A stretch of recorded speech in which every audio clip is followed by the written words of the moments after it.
Hello, I'm excited to be here. Hi, Kat. So I get the pleasure of being your after lunch speaker, but I'm going to talk to you a little bit about where we're going with the future of transportation data and how Socrata figures into where we're trying to go. So a little bit about how we've been approaching the data program at the USDOT is probably good for level setting. So we borrowed the US Digital Services Playbook and really wanted to take that agile approach to how we were managing our data program. Wanted to leverage a service-oriented architecture to make sure that data could flow from place to place and be user-centered in our approach to how we were building our systems. These are going to be key as I tell the story of how Socrata has helped us achieve those goals. We wanted to leverage shared services, and we definitely wanted to make sure that we incorporated privacy and security by design, not just in the portal, but all the way through the data pipeline and the data lifecycle. The graphic on the right is kind of how I see these building blocks working together.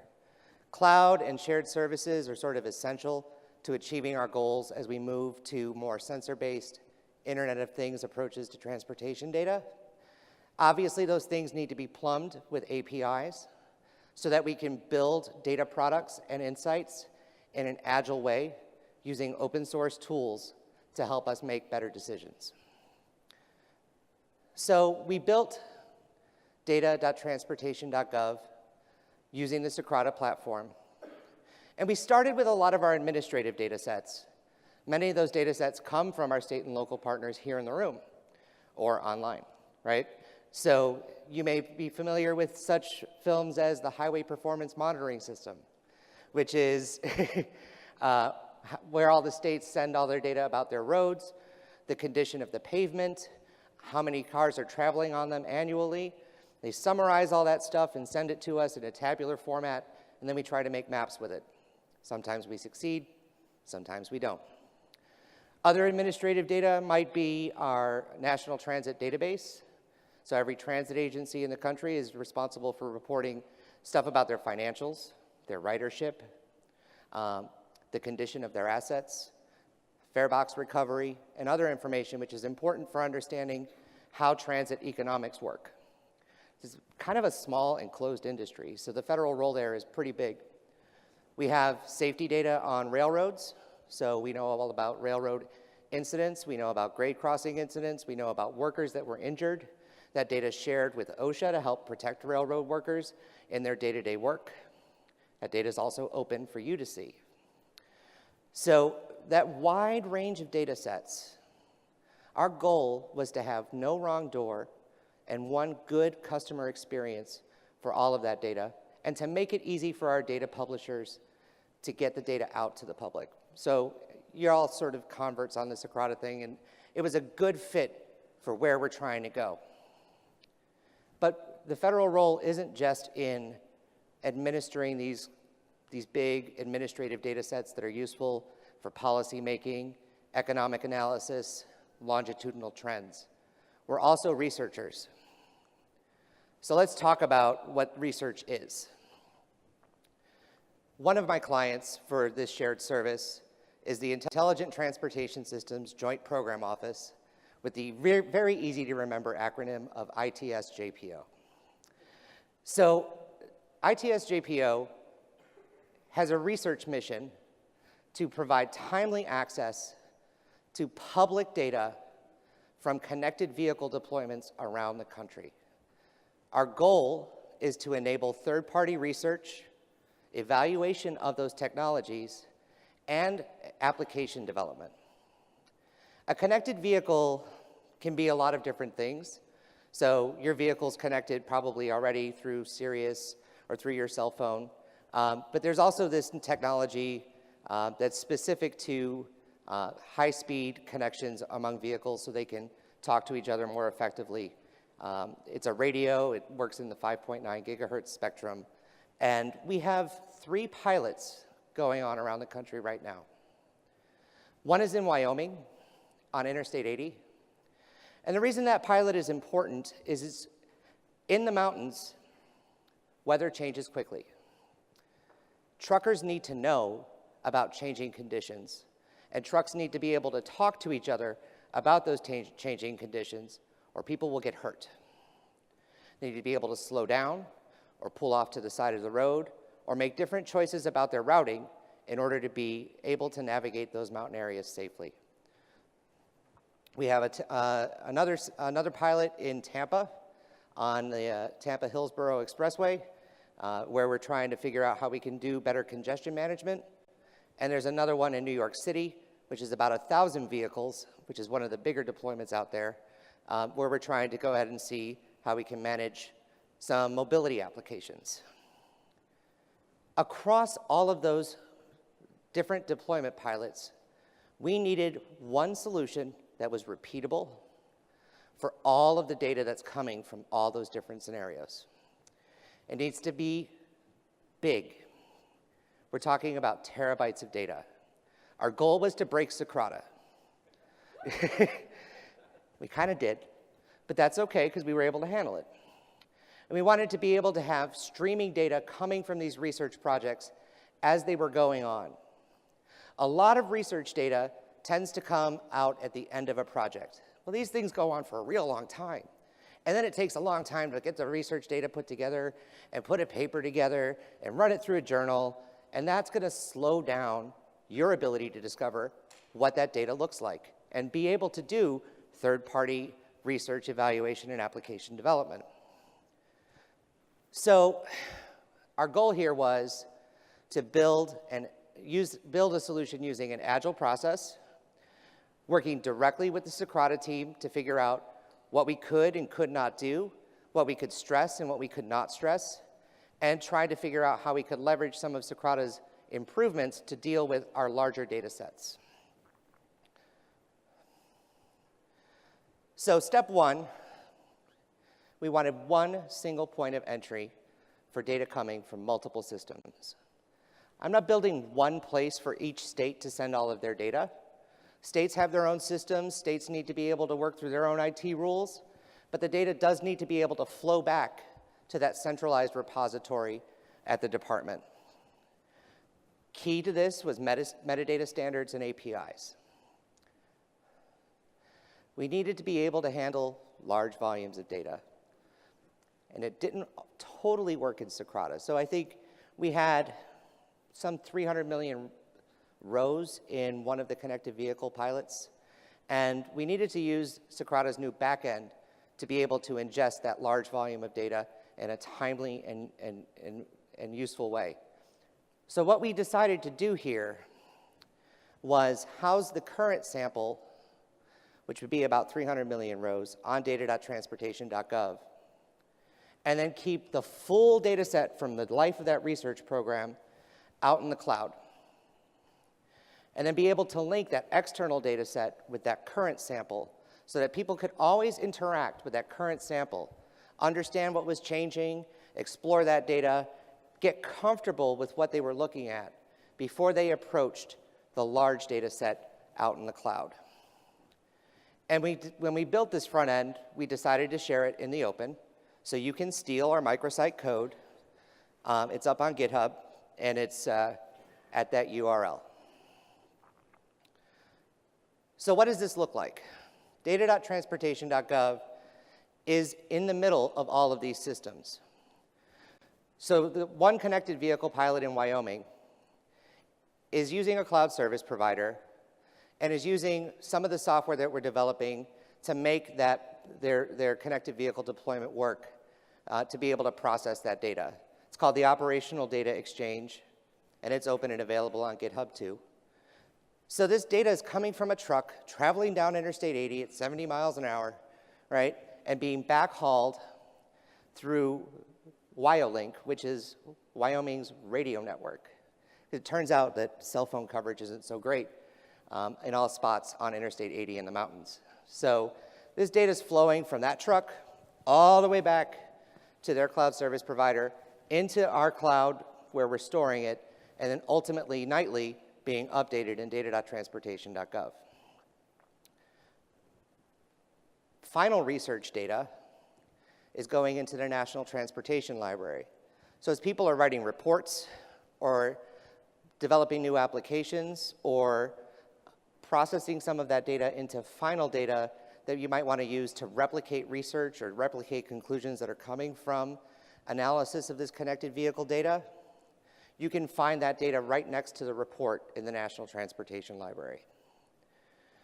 So if we're trying to build no wrong door, we have to be able to hook all those things together in that microsite. So the ITS Public Data Hub is the way we do that. And it's using APIs from Socrata and from our National Transportation Library to build a dynamic catalog of all of that data in a seamless user experience so that we can create one place for people to discover all of that connected vehicle transportation data. The ITS Public Data Hub is designed mostly from the user side, right? We definitely wanted to make sure that we had a streamlined and consistent and replicable process for all kinds of data. It's not just the vehicle data that's streaming from these radios. We're getting weather data. We're getting information about hard braking events. We're getting information about the actual roadway itself. The assets that are being used to operate this stuff. We're sending data about the context of the traffic on that road. All of that's important for evaluating the effectiveness of these technologies. So we wanted to reduce the barriers as well to getting timely data. I don't think there's any research project that I know of in transportation that is sending data in real time right now, other than what we're doing here with the ITS Public Data Hub. Because we went open source, that means that people who want to do more of these deployments can grab the operational data exchange, can build their own experience, and can go ahead and share all of, and help improve our actual microsite template.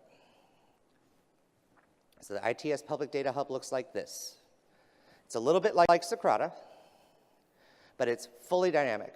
You come there, you'll watch the site render the catalog. It is assembling its catalog dynamically at all times. So it's just a nice little front end using the APIs coming from Socrata and the National Transportation Library to help people explore. You can find that Wyoming data set that I've been yammering on about right now. You can go tinker with it right now. You can go look at a view of a map of Interstate 80 and see where the trucks are driving right now. Using the APIs helps us keep everybody up to date so nobody has to worry about going to the wrong place, right? The no wrong door approach to finding our data is absolutely key. So I don't care if you come to its.dot.gov/data, to the National Transportation Library, to data.transportation.gov, search in Google, whatever, you should be able to find the data that you're looking for. So being able to then bounce people back to the Socrata experience and leveraging the richness of the Socrata experience so that people can understand that data was very much an important part of giving that consistent look and feel to how we make that data available. So this is what the Wyoming data looks like on Socrata.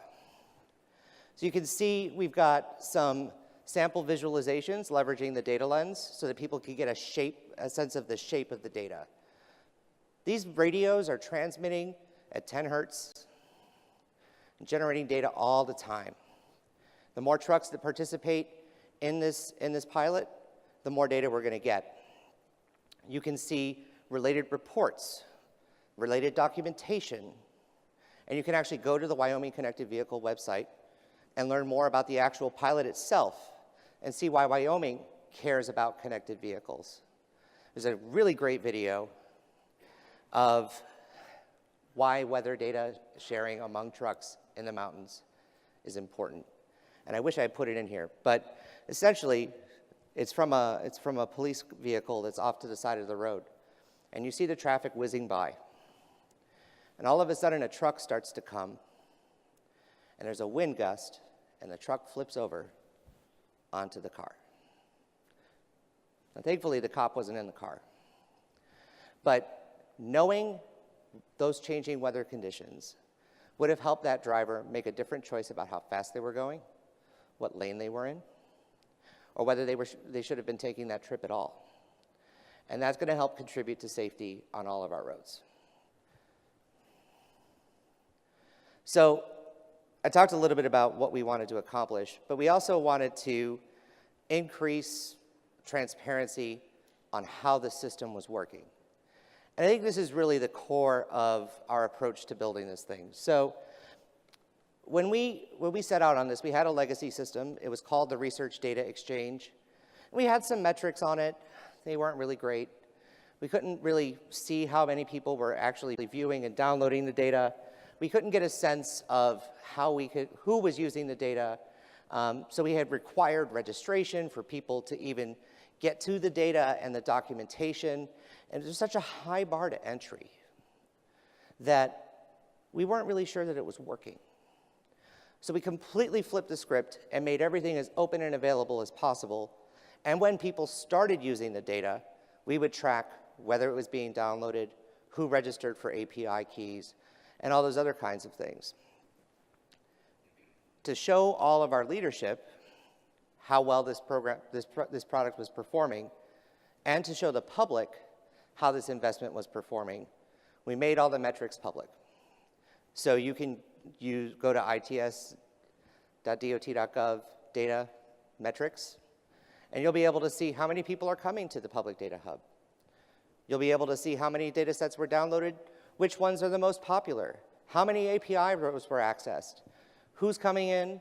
We used Google Analytics, but we also used other parts of the Socrata APIs to create public accountability and transparency. So users get the best of both worlds here. They get search capability across that realm of data for 2 full systems of connected vehicle data throughout the history of the program.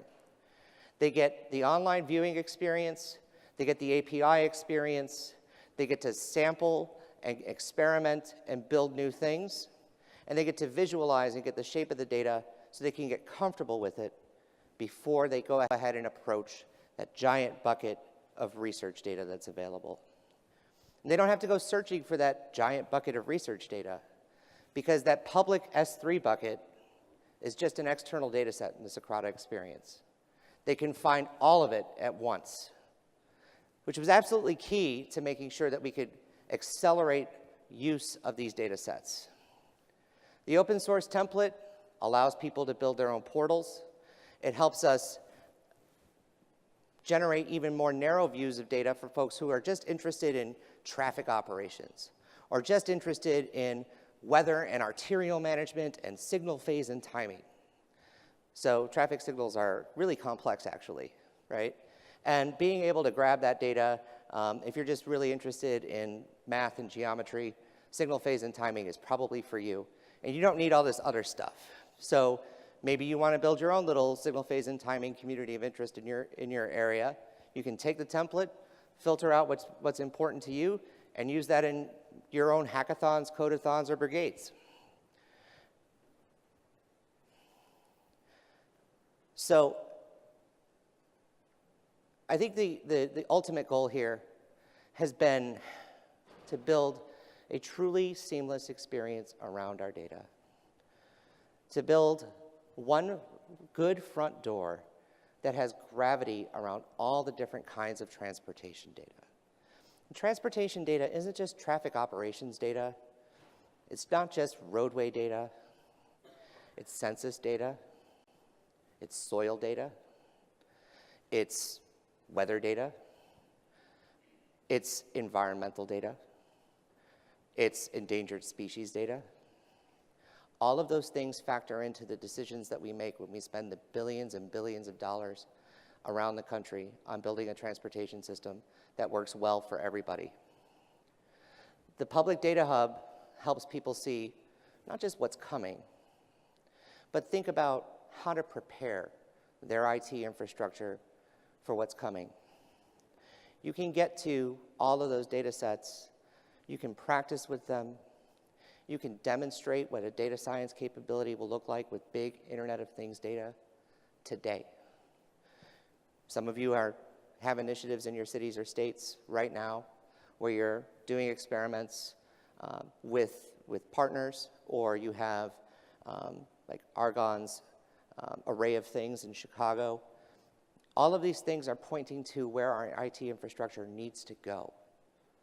And understanding how your current investments in things like Socrata fit into that broader framework is absolutely key for building your roadmap as you grow up into that future of transportation data or that present of transportation data.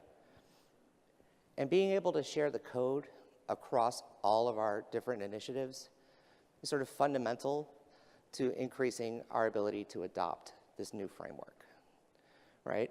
So using GitHub, you can grab the portal, you can grab the infrastructure tools that we're building, you can grab all of these utilities that we're using to generate insights from the data so that you can build the next layer of performance management and metrics for your constituents, for your stakeholders, for your legislators to understand what's going to happen in the transportation system. Like Shane, I went fast. But I'm happy to answer some questions if folks have any. If not, we'll just keep moving ahead. There's a mic in the back there.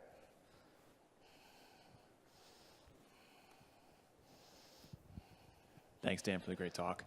You mentioned like tracking usage and metrics to help display to leadership that this is a worthy investment. Mm-hmm. What sorts of things are being tracked, and what sorts of metrics do you think have been most impactful to leaders? So for us, it's been, this is a non-trivial investment, right? When we're collecting this much data in a research program, the storage costs, even though storage is cheap, do add up. And we want to make sure that there's actual use. So actual API use, actual API keys, and downloads have been some of the most important things. We're also being able to gauge our marketing efforts. So just a couple weeks ago, there was a hackathon in Virginia Beach around connected vehicle type data, specifically with signal phase and timing. And we have tons of resources available on Git that nobody could find. So the poor team that was working on this had to go out and pay for the specification that they were using to try to process that data. So when we see a team hit a barrier, like the only way I found about this was watching my own Twitter feed, and then I popped to the GitHub repo that they had set up for the hackathon and said, hey, here's a bunch of other stuff that you might want to use. Sorry, I missed it. So we can tailor our marketing efforts and our outreach efforts to help people be more successful. So I think it's the use that matters the most. And then I think as we start to see connected applications and connected research products that reference that core data set that's in data.transportation.gov and the derived data products that will be coming from that to be the basis of the research, we'll start to be able to demonstrate that it's not just an experiment, but that it's actually advancing knowledge about where transportation needs to go. So I think those are the big things that help us justify that continued investment. Does that make sense?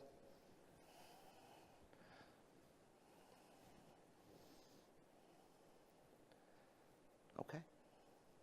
Well, with that, I want to say thank you very much and have a great rest of the conference.